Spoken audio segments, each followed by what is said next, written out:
Em Brasília começou hoje mais uma etapa de discussões para votar a reforma da Previdência no plenário da Câmara dos Deputados. Depois da fase de requerimentos, deve ser votado ainda hoje o primeiro turno do texto.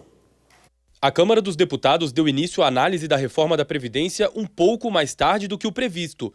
A ordem do dia, como é chamada a fase de votação do plenário, começou por volta do meio-dia, com 274 parlamentares presentes. Depois da etapa de debates ocorrida até a madrugada desta quarta-feira, ficou para hoje a votação do texto base da matéria.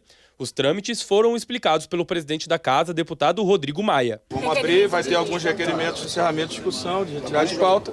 Encerramento já teve, de retirada de pauta, um de artigo. São 2 ou 3 requerimentos, temos que superar a votação dos requerimentos simples, dos destaques simples. Depois vamos para o mérito e depois para os destaques. Por volta das 3 horas da tarde, mais de 500 deputados registraram presença aqui dentro do plenário, o que demonstra a importância do assunto. Durante a tarde, vários requerimentos foram votados, alguns para dar fluidez e outros para obstruir a pauta. Mas o texto base da reforma da Previdência ainda deve ser votado esta noite.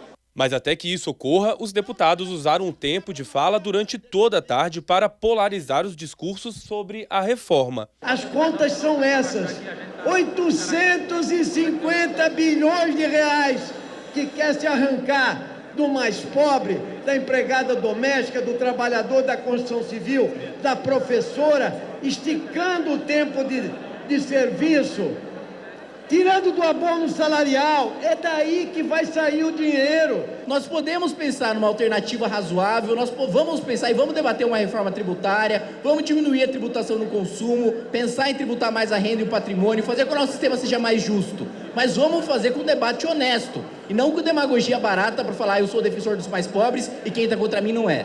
Ainda durante a tarde, um dos assuntos que mais causava polêmica foi retirado de pauta. O Partido Novo confirmou que iria retirar o destaque sobre a inclusão de estados e municípios ao texto.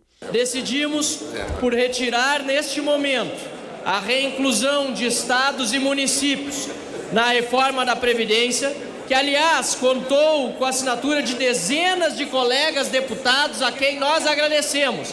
O presidente da Câmara já havia sinalizado interesse em deixar o assunto para o Senado Federal incluir. Vamos ver se o Senado consegue, por ser menor, por ter um número menor de parlamentares, ajustar isso e a partir daí volta como PEC paralela e a gente faz o debate com um ambiente um pouco menos tensionado em relação a alguns deputados com alguns governadores. Vale lembrar que, por se tratar de uma proposta de emenda à Constituição, é preciso que o texto seja aprovado em 2 turnos na Câmara, com pelo menos 308 votos a favor.